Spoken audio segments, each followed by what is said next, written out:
The most perfect human voice ever recorded was not recorded at all. It exists only in written accounts from the early 18th century, described by composers and kings as a sound of such impossible, crystalline purity that it could shatter glass and mend souls. But every account notes the same chilling detail. The voice lacked the tremor of sorrow, the warmth of joy. It was perfect because it was empty. It lacked the friction of a soul. History remembers the Schola Animae Purae, the school of the pure soul, as the cradle of these angels, a legendary academy that produced a generation of singers whose voices were considered divine miracles. But the academy's archives, sealed by papal decree for 300 years, tell a different story. They weren't making angels, they were unmaking men. Before we unlock the doors to that silent school, a warning. This channel is not a history book. It is a scalpel. We dissect the beautiful myths to expose the surgical cruelty hidden within. If you are here for comforting tales of genius, you are in the wrong place. But if you are ready to understand how the most sublime art can be born from the most unspeakable science, then subscribe. Prove you are ready to listen. The horror of the Schola was not simple ambition. It was a philosophical crusade. The maestro who founded it believed the human soul itself was a flaw. He taught that emotion, memory, and desire were impurities that corrupted the perfect resonance of the human vocal instrument. His goal was not to train singers. It was to create perfect, living vessels for sound, and to do that, the resident soul had to be silenced, erased. Our story takes us to the city-state of Alviano in the northern Italian mountains, 1710. A city built on a needle of rock, immensely wealthy from the silk trade, but perpetually isolated. Alviano's prince, a man obsessed with legacy, did not wish to compete with Florence in art or Venice in trade. He chose to conquer the world with sound. He gave a disgraced anatomist and failed composer named Lorenzo Valerius unlimited funds to build his academy at the city's highest point. The Schola Animae Purae was built like a fortress, its stone walls thick enough to contain a siege or a perfect, terrible note. It was not a school. It was a human laboratory dedicated to the science of purification, and its students, all orphan boys of prodigious talent, were its test subjects. The architect of this sublime cruelty was Maestro Lorenzo Valerius. He was not a monster in appearance. He was a man of quiet, unnerving elegance, tall and thin, with the long, pale fingers of a pianist and the cold, steady eyes of a surgeon. His face was a mask of serene intellectuality, and his voice, when he spoke, was a soft, precise monotone, as if every word were a carefully measured note. He had been expelled from the University of Padua not for heresy, but for a series of anatomical experiments on the larynxes of cadavers, seeking what he called the physical architecture of divine sound. He was a man who believed the body was a divine instrument, and the soul was merely the flawed musician playing it out of tune. His partner in this endeavor was a man known only as Brother Alessio, the prefect of discipline. Alessio was Valerius's shadow, a former soldier from the papal guard whose faith had been replaced by a chilling devotion to the maestro's philosophy. He was a block of granite, perpetually silent, his presence a constant, suffocating weight in the halls of the Schola. He did not teach music. He taught silence, stillness, and the absolute erasure of will. His tool was not the conductor's baton, but a long, thin rod of polished ebony, which he used not to strike, but to guide, to correct posture, to tap a boy's shoulder as a silent, terrifying reminder of the need for perfect self-control. The Prince of Alviano, desperate for a legacy, gave them a mountain and a blank check. The Schola Animae Purae rose from the highest cliff, a symphony of stone and silence. The construction was a marvel of acoustic engineering. There were no grand halls, only a labyrinth of isolated practice cells, each with walls 3 feet thick, designed to ensure no student ever heard another. The windows were high, narrow slits, angled not to let in light, but to refract and deaden any stray sound from the outside world. Most peculiar were the sub-basement levels, which the builders were told were for meditation and resonance control. They were a series of perfectly spherical, pitch-black chambers, lined with lead and felt. They were anechoic tombs, the chambers of silence. The students were sourced from the orphanages of Naples and Rome. Valerius and Alessio sought not just talent, but a specific kind of emptiness. They chose boys with no family, no history, no memory of a mother's lullaby. They were chosen for the purity of their voices and the vacancy of their pasts. They were brought to the Schola and told they were the chosen few, destined to sing for God and kings. They were given new names, simple, one-syllable names like Io, Tio, Fio. Their old lives were burned away. To legitimize his work, Valerius needed the imprimatur of the established musical world. He targeted Signor Carlo Bellini, Rome's most celebrated music theorist, a man whose passion for harmonic theory bordered on the religious. Valerius sent him a letter, a masterpiece of intellectual seduction, speaking of a new science of vocal production and the liberation of pure tone from the prison of mortal sentiment. Bellini, intrigued by the promise of hearing the theoretical ideal made real, made the arduous journey to Alviano. His private journal documents the beginning of the spell. April 5, 1711. I have arrived at the Schola Animae Purae. It is less a school than a monastery dedicated to a god of pure sound. The silence here is a physical presence. Maestro Valerius is a mind of singular, brilliant focus. He speaks of the voice not as a musician, but as an anatomist, describing the mechanics of pitch and resonance with a precision that is both dazzling and faintly unsettling. Bellini was granted access to the boy's recitals. What he heard astonished him. April 8, 1711. I have just heard the boy I.O. sing. The technical perfection is beyond anything I have ever conceived. There is no flaw, no breathiness, no wavering pitch, no hesitation. The notes are like perfectly cut diamonds, each one a specimen of absolute purity. It is the sound I have dreamed of, the theoretical perfection I have written of my entire life, and yet there is something missing. As he sang a passage of profound sorrow, his face remained a blank, placid mask. There was no pain, no passion. It was the most perfect, beautiful, and utterly soulless sound I have ever heard. I feel as though I have just witnessed a miracle, but I cannot shake the feeling that I have also witnessed a crime.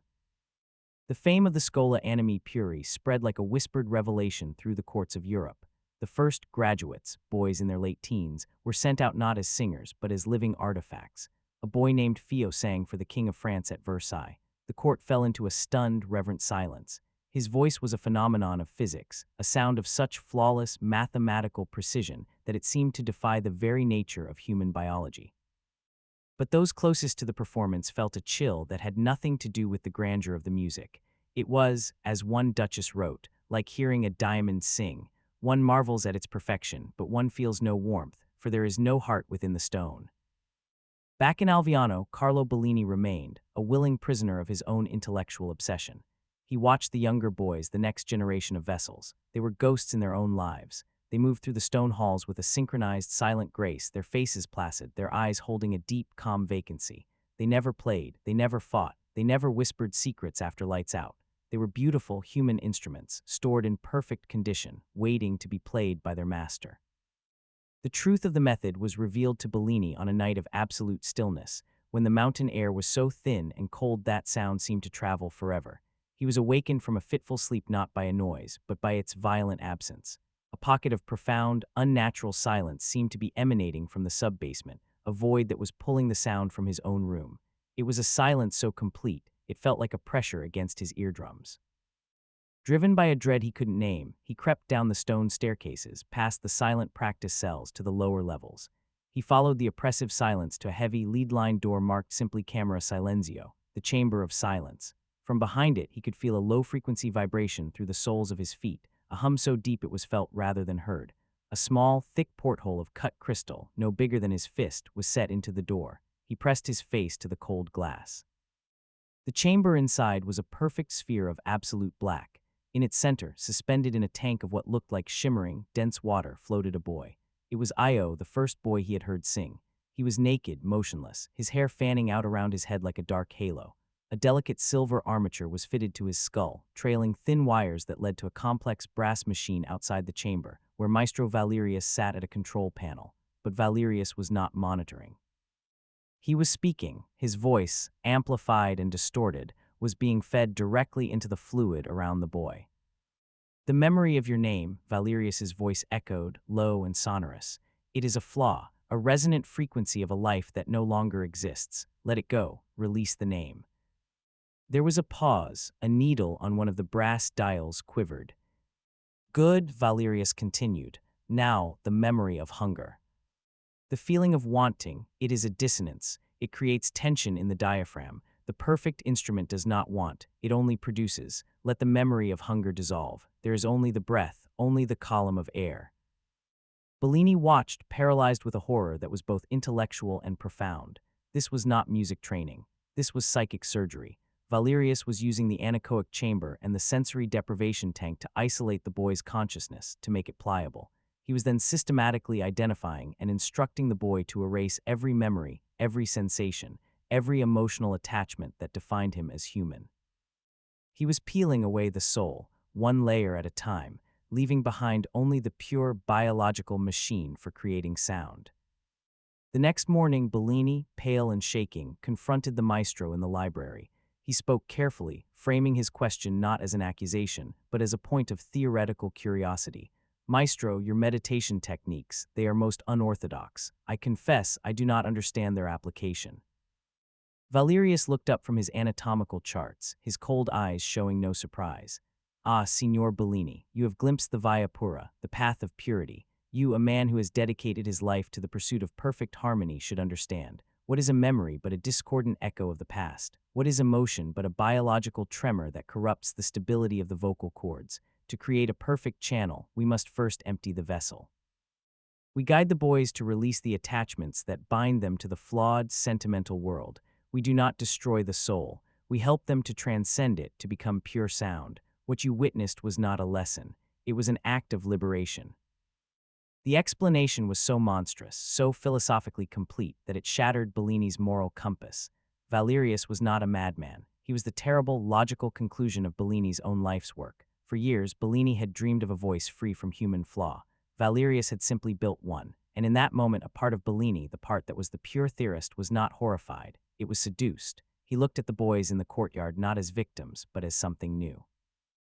The perfect specimens. He was no longer a witness. He was becoming a willing observer in the greatest and most terrible experiment in the history of art.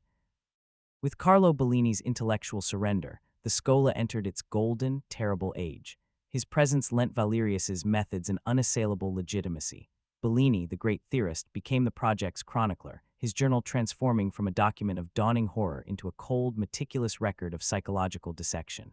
He no longer saw boys, he saw subjects. He recorded their progress not in terms of musicality, but in terms of erasure. Subject Tio, October 19, 1713. Today, in the Chamber of Silence, Maestro Valerius successfully guided Tio to release his effective memory of familial love. The subject's initial resistance manifested as a subtle tremor in the laryngeal muscles, a dissonance we could measure on the oscillograph. After 3 hours of sensory immersion and verbal guidance, the tremor ceased entirely. His subsequent performance of the methodology was refined into a brutal science. The younger boys, their minds more pliable, were the primary focus. Their days were a rigid cycle of deprivation and immersion. Their diet was a flavorless, nutrient-rich paste, designed to eliminate the distracting memory of pleasure. They spent 12 hours a day in the isolated practice cells, followed by 4 hours in the chambers of silence. Brother Alessio would patrol the halls, his ebony rod tapping out a silent, metronomic rhythm, a constant reminder of the perfect, clockwork discipline required. A new, more extreme phase began, the surgical pursuit of perfection. Valerius, recalling his anatomical studies, hypothesized that the final vestiges of human imperfection lay not just in the mind, but in the flesh itself. He began performing what he called laryngeal refinements on the most advanced students. These were not the crude castrations that produced the sopranos of the age. This was microsurgery, performed with custom-made instruments of silver and ivory. In a sterile chamber beneath the school, Valerius would make minute adjustments to a boy's vocal cords, tightening a ligament here, trimming a fold of cartilage there, seeking to physically sculpt the perfect anatomical instrument. The boys were not anesthetized.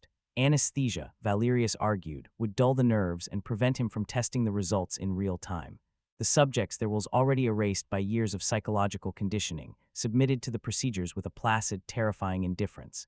They would lie on the operating table, fully conscious, humming a perfect, unwavering note as Valerius worked inside their throats with his gleaming tools. Bellini sent. Anding by with his journal, would note the subtle changes in timbre and resonance, his scientific curiosity having completely eclipsed his last shreds of humanity. This is the abyss, when the pursuit of beauty becomes a justification for any atrocity, when the artist becomes a vivisectionist. If you are still with us, if you understand the gravity of what was being done in the name of art, it is time to signal your awareness. Share this with one other soul who is not afraid to look into the darkness. Hit the like button to affirm your presence on this journey, and subscribe so that you may witness the final, shattering note. The fame of the Scola's singers reached its zenith. They were no longer just performers, they were phenomena. A performance by Fio in Vienna reportedly caused every wine glass in the hall to shatter during his final, sustained high C, a note of such purity and power that it behaved like a law of physics, but whispers followed them. Whispers about their empty eyes, their strange, detached movements, their complete lack of any discernible personality offstage. They were beautiful automatons. Perfect, soulless nightingales in human form. The first crack in this perfect, monstrous facade came not from a rebellion, but from a flaw in the system. A boy named Nico. He had been one of Valerius's greatest successes. His voice was flawless, his mind a quiet, empty vessel. But during a refinement surgery, Valerius's hand slipped. A tiny, unintended cut to a nerve deep in Nico's throat.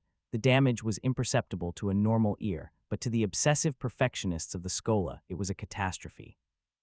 Nico could no longer produce a perfectly pure tone. A faint, almost inaudible rasp, the ghost of a human flaw, now marred his voice. He was a ruined instrument. Valerius did not discard him. A ruined instrument, he reasoned, was an opportunity for a new kind of study. Nico was retired from singing and became a permanent resident of the Schola, a living specimen of imperfection. He was assigned to work in the school's vast, silent library, cataloging Bellini's ever-growing collection of musical theory. And there, surrounded by the silent, written history of human passion and creativity, something wholly unexpected began to happen. The flaw in his voice, the tiny, damaged nerve, seemed to create a corresponding crack in the perfect, smooth wall of his conditioning. For the first time in 10 years, isolated from the constant hum of the practice cells and the oppressive silence of the chambers, Nico began to remember. It started not as a memory, but as a ghost of a feeling. The ghost of warmth on his face, the ghost of a woman's hand, the ghost of a name that was not Nico, a name that was his own. The name that surfaced in the silence of the library was Giuliano. It felt alien and yet intimately familiar, a forgotten chord that resonated deep within him. The memories that followed were fractured, disjointed images. A sun-drenched courtyard in Naples, the smell of salt and bread, the sound of a woman humming a simple folk tune, a tune that was messy, imperfect, and achingly real. The flaw in his throat had become a gateway. The perfect, sterile silence of his mind was being invaded by the chaotic, beautiful noise of a life he had been forced to forget. Nico, now Giuliano, began a secret, desperate rebellion. He used his position as librarian to devour the books around him. He read not just music theory, but poetry, history, philosophy, the collected passions and sorrows of the humanity that had been stolen from him. The words were like water on parched earth, reawakening dormant parts of his soul. He learned of love, of rage, of grief, of joy, the very dissonances Valerius had so carefully erased. His greatest discovery was in Carlo Bellini's private study. Hidden behind a false panel, he found Bellini's original, uncensored journal, the one from his first horrified weeks at the Schola. He read of Bellini's initial revulsion, his recognition of the school as a place of psychic crime, his description of I.O. floating in the sensory tank. He saw his own story and the story of all his brothers laid bare. He learned the truth of the Via Pura. It was not liberation, it was annihilation. Giuliano knew he could not escape the fortress-like Schola. He could not fight Brother Alessio's guards. His only weapon was the one Valerius had so carefully perfected, and then accidentally flawed, his voice. He began to practice in secret, in the dead of night, in a forgotten corner of the vast archives. He was not practicing for purity. He was practicing for power. He took the flawless technique Valerius had beaten into him and began to infuse it with the emotions he was rediscovering. He learned to channel his returning rage into a crescendo, his sorrow into a vibrato, his hope into a soaring glissando. He was taking the master's perfect, sterile weapon and turning it into a human one. His plan was audacious. Indeed suicidal. Every year, the Prince of Alviano hosted a grand recital at the Schola, a showcase for Valerius's latest creations, attended by the most powerful nobles and church officials in northern Italy. This was to be Giuliano's stage. He used his knowledge of the school's routines to sabotage the evening's program. He switched the sheet music for the final solo, a piece meant for the newest prodigy, with a composition of his own. It was a piece of music no one at the Schola had ever heard, the simple Neapolitan folk song his mother used to sing, rearranged into a devastating aria of loss and defiance. The night of the recital, the great hall was filled with silks and jewels. The prince sat on his throne, Valerius at his side, his face a mask of placid pride. The concert proceeded with its usual terrifying perfection. The boys sang like angels, their voices pure, their faces blank. For the final piece, the prodigy walked to the center of the stage, but it was Giuliano's music on the stand. The accompanist, confused but bound by duty, began to play the unfamiliar melody. Then, from the shadows at the back of the hall, Giuliano began to sing. The sound that filled the room was unlike anything the audience had ever heard. It had the technical perfection of the Schola, the power, the clarity, the flawless pitch, but it was fused with something else, something raw, alive, and dangerous. It was filled with the agony of a stolen childhood, the rage of a mutilated soul, and the heartbreaking beauty of a single, treasured memory. The infamous flaw in his voice, the slight rasp, was no longer an imperfection. It was a cry of pain, a texture of pure, unvarnished humanity that made the perfect voices of the other boys sound like the hollow imitations they were. The effect was instantaneous and catastrophic. The audience was frozen, not in awe, but in a state of profound emotional shock. Women wept openly. Hardened old soldiers stared at the floor, their faces contorted with a grief they didn't understand. The other boys on the stage, the perfect vessels, began to tremble. The song, filled with the very human dissonances they had been trained to erase, was acting like a virus in their carefully conditioned minds. One of them, the boy Io, sank to his knees, a single guttural sob escaping his lips, the first uncontrolled human sound he had made in a decade. Valerius rose to his feet, his face for the first time a mask of pure fury. He screamed at the guards, "Silence him," but it was too late. Giuliano put every last ounce of his life, his pain, and his reclaimed soul into one final, shattering note. It was not a note of perfect, crystalline purity. It was a note of perfect human agony. It soared through the hall, a sound of such raw emotional power that it seemed to shake the very stones of the Schola. High above, the magnificent crystal chandelier that hung in the center of the hall, a gift from the prince himself, resonated, vibrated, and then exploded, showering the horrified audience in a rain of shattered glass. The explosion of the chandelier plunged the hall into chaos and darkness. In that single, shattering moment, the perfect, sterile illusion of the Schola Animae Purae was annihilated. The spell was broken. The audience, now cut and bleeding, scrambled for the exits, their reverence replaced by raw panic. The other boys on stage were in convulsions, their minds reeling from the psychic shockwave of Giuliano's song. It was as if a dam had broken, and a decade of suppressed emotion was flooding their consciousness all at once, driving them into a state of catatonic terror. In the confusion, Brother Alessio and his guards seized Giuliano. They did not kill him. Valerius's orders, screamed above the din, were clear. Take him to the chamber. He must be recalibrated. The flaw must be studied. He was dragged down to the sub-basement, back to the silent, anechoic tomb where his unmaking had begun. But the world outside had been irrevocably altered. The nobles and church officials who fled the Schola that night did not speak of a miraculous new sound.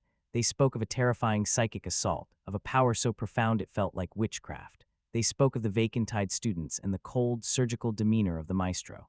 The Prince of Alviano, publicly humiliated and fearing for his own soul, found his patronage had become a profound liability. The whispers from his court became a roar. The Inquisition, which had long turned a blind eye to Valerius's unorthodox methods in exchange for the prince's donations, could no longer ignore the scandal. When the inquisitors arrived a week later, they found a school in ruin. Maestro Valerius, his life's work shattered, had descended into a quiet, obsessive madness. They found him in his laboratory, dissecting the larynx of a failed student who had died from the psychic shock of the recital. He was attempting, with frantic futility, to physically locate the flaw of the soul. He met the inquisitors with a calm, detached explanation of his work, a defense so devoid of morality that it horrified even them. Carlo Bellini, the theorist, was found in the library, attempting to burn his own journals. He confessed everything in a torrent of guilt, providing the inquisitors with a detailed, intellectual roadmap of every atrocity committed. His testimony, combined with the discovery of the surgical chamber and the sensory deprivation tanks, sealed the Scola's fate. The school was declared a place of profound heresy and abomination. The surviving boys, their minds shattered beyond repair, were quietly dispersed to remote monasteries to live out their days in silence, their divine voices forever lost. The Scola's archives, including Bellini's journals and Valerius's anatomical notes, were seized and locked away in the Vatican secret archives, sealed for 3 centuries. Maestro Valerius was condemned not for torture or murder, but for the theological crime of attempting to surgically remove the soul, God's divine imprint. He was walled up alive in the chamber of silence, left to contemplate his perfect, empty art in a tomb of his own design. Giuliano was never seen again. Some say the inquisitors, fearing the power he possessed, executed him as a witch. Others whisper that in the chaos he escaped, vanishing back into the world, a man with the voice of an angel and the soul of a ghost, his song a lost, beautiful, and dangerous legend. The Schola Animae Purae was razed to the ground. Every stone was torn down and cast into the valley below. The city of Alviano deliberately erased its most famous and terrible legacy. The story was suppressed, replaced by the myth of a golden age of singers whose divine talent was a gift from God. The truth that their perfection was born from the systematic annihilation of the human spirit was deemed too dangerous to remember. It was a secret that art itself conspired to keep. The world chose to remember the beautiful sound, and to forget the silent scream of the souls who were sacrificed to create it. The legacy of the Schola Animae Purae is not the music it created. It is the terrifying question it answers, the question of what price is too high for perfection. Valerius proved that the human soul can be treated as a flaw, an impurity to be scrubbed away, leaving behind a flawless, beautiful, and utterly empty vessel. He created angels by unmaking men, and the world, for a time, applauded him for it. This was not a story about music. It was a story about the relentless pursuit of an ideal and the human cost of achieving it. The maestro's true crime was not his cruelty, but his success. He demonstrated that the things we cherish most, love, memory, grief, passion, are from a purely technical standpoint imperfections. They are the friction that makes us human, and his work stands as a chilling testament to the seductive, monstrous power of a world without that friction. Do not believe this is a relic of a distant, cruel past. The Schola's philosophy is alive and well. It exists in the relentless push for digital perfection, in the algorithms that smooth out the flaws of the human face and voice, in the cultural demand for polished, frictionless art that is beautiful but says nothing. The chambers of silence are all around us. They are just more comfortable now. We are encouraged every day to empty our own vessels, to trade our messy, authentic, flawed humanity for a more perfect, curated, and hollow version of ourselves. Now is the time to declare that you can still hear the true song, the flawed human one. Acknowledge that you see the cost of perfection. In the comments below, state your allegiance. Write it twice as a vow. I choose the flaw. I choose the flaw. This is more than a comment. It is an act of resistance, a declaration that you will not be polished into silence. If you are ready to continue exposing the secret histories of our world, subscribe. Activate the notification bell, because the most important lessons are often the quietest. Share this with one other person who you know values the beautiful, messy truth over the perfect, empty lie. They want you to admire the art. They don't want you to know the price the artist paid. We will continue to turn over the canvas and show you the blood on the back.